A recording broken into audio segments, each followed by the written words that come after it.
Alright guys, I'm down at La Mata Beach today. April and the kids are over at Zana's Kebab. Want a bit of a warning there, the portions are very big, so you may think the prices are a bit high. It's actually because the size of the things is huge. It's like Denise got a kebab there. I think it lasted 3 days. There's that much food. But yeah, I'll let you see the beach before you start chatting. You can see it's quite busy today.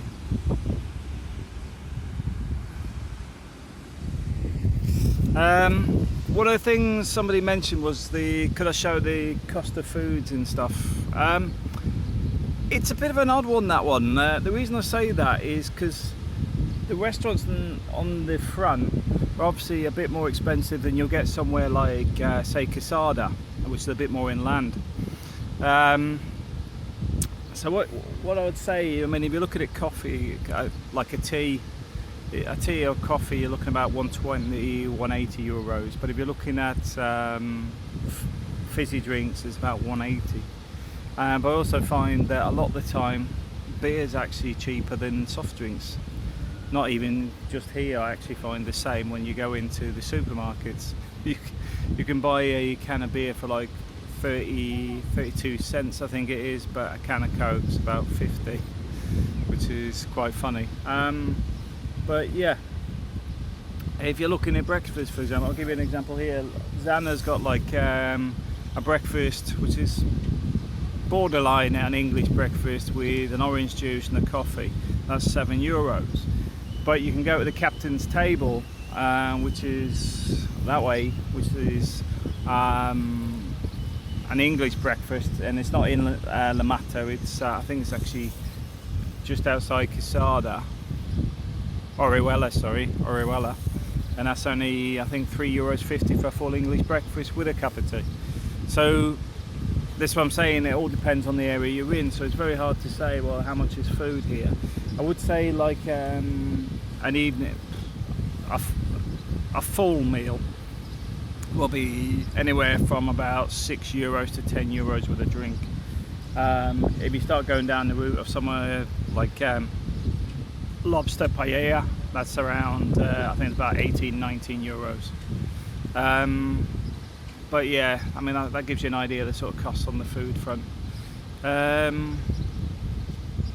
what else has been happening this week? Oh, I got a parking ticket while I was in Madrid. I'm just sorting out at the moment, just for a bit of knowledge. They give you this little receipt that they just stick to your windscreen, which is the equivalent of the same sort of size you get a receipt from the supermarket or something. And it doesn't have any contact details on it. And basically they'll send you something out in the post, and if you pay it within 20 days, it halves the cost of the fine. In my case, it'll cost me 45 instead of 90 euros for the fine. It's a bit frustrating because it was a Saturday in Madrid. There was no signs up. I've got to admit there was the blue zone, but I was looking around for the payment machine, and it was like the equivalent of from here to where the Spanish flags are over there. And there was just nothing saying you had to pay on the Saturday or anything. There was nothing. And we'd actually done an emergency stop because April's mum was feeling a bit car sick and had already started throwing up in the car. So we stopped at a park so she could, get her bearings after coming off a long haul flight, and got stung with a large fine. But hey ho, we live and learn. Yeah, what else is there this week? The last video, which is before this one, is a prime example of the sort of stuff you see on Facebook and the sort of stuff to be careful of. People offering to give you 100% mortgage and stuff like that. Because you've got to remember, a lot of the time when you even enter a contract, you're paying up front €3,000 that is non-refundable. So whatever happens, you're going to lose that €3,000. So when they come up and say, yeah, it was 100%, but that didn't include the agency fees, that didn't include the taxes, that didn't include this, and you're suddenly going, hang on a minute, but now I've got to find €30,000. That's why you just got to be very careful, because I know a lot of people complain about the scams and stuff here, and the safety net is pretty much non-existent here. You don't really get too much happen with people doing it, especially when they're doing it online. The other one I had before was the when we first come here, where they set up your internet, and they sell it as like you have to pay for an installment fee of like, I can't remember, it was €80 or something. In fact, there is no install fee; it's free. But that's the agency fee. And the funny thing is, even when I contacted Telefonica about that sort of thing happening, they just said, oh yeah, but that's the agent. Oh, that's all right, then it's not your business that they're actually encouraging people to rip off your customers. That must be fine then. So yeah, there's a lot of rogue stuff that goes on here, and I suppose that's why some people are a bit distant with me, because I just say it as it is. I don't like people being ripped off, and we were at Vega Badger the other day picking up a wheelchair for April's mum while she's here on the trip. They're a charity organisation. They do. They've got advice lines. They'll get somebody to go to the doctor with you. They'll give you. What else have they got? Yeah, they've got a helpline, a bit like Samaritans do, but it does other stuff. So, like for example, they might be able to sort you a bona fide tradesman or whatever. But also one of the things is they've got some wheelchairs, and it's only €20 a week from there, where the rates normally are about €50 a week. But if you're a member of Vega Badger, we'd signed up 3 or 4 months ago, we could have got the wheelchair for €10 a week. So there's one reason to get it alone. But I mean, myself, I don't mind paying €10 a year to support a local charity that does a lot of stuff for people. So I'm all for that. I also have a charity shop, and they do other things throughout the year. I think they have gatherings and stuff as well. But I'll get more details on that. I did ask them if they want to put something on YouTube. I'll quite happily plug it. So I'm just waiting for their PR person to come back to me on that. But besides that, sort of wrapping up work in the UK, sort of looking around in Spain at the moment to see what jobs are on offer. I found about 6 sites for recruitment. I've also been focusing more on my Spanish as well. I've got to admit, it's going to take me a bit of time to get my head around it, but it's getting there. The Duolingo works to a point. Memrise works a bit better, but I do find Duolingo, because it speaks slower, it's a bit easier to get into the swing of it, although be aware a lot of the words are for Latin America. But about 90% of it works in Spain.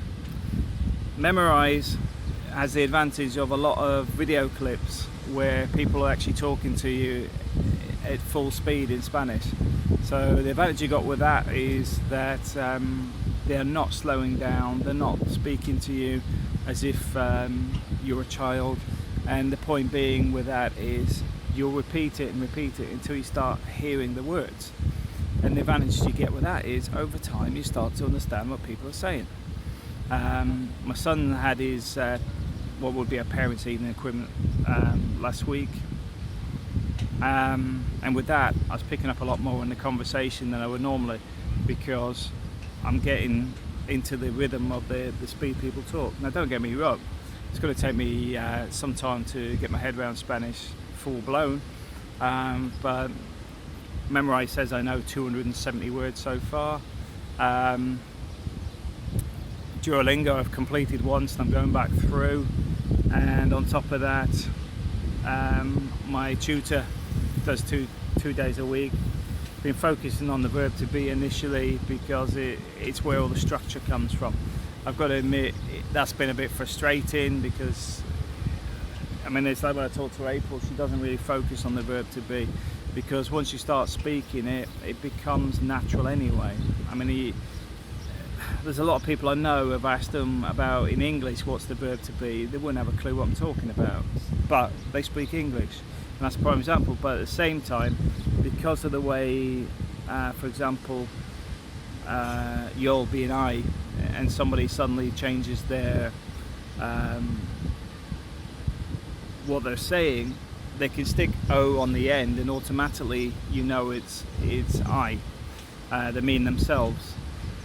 Same as when you go yo soy, which is what I am, you can just do soy. You know, there's a lot of things where you start to understand how the language is structured.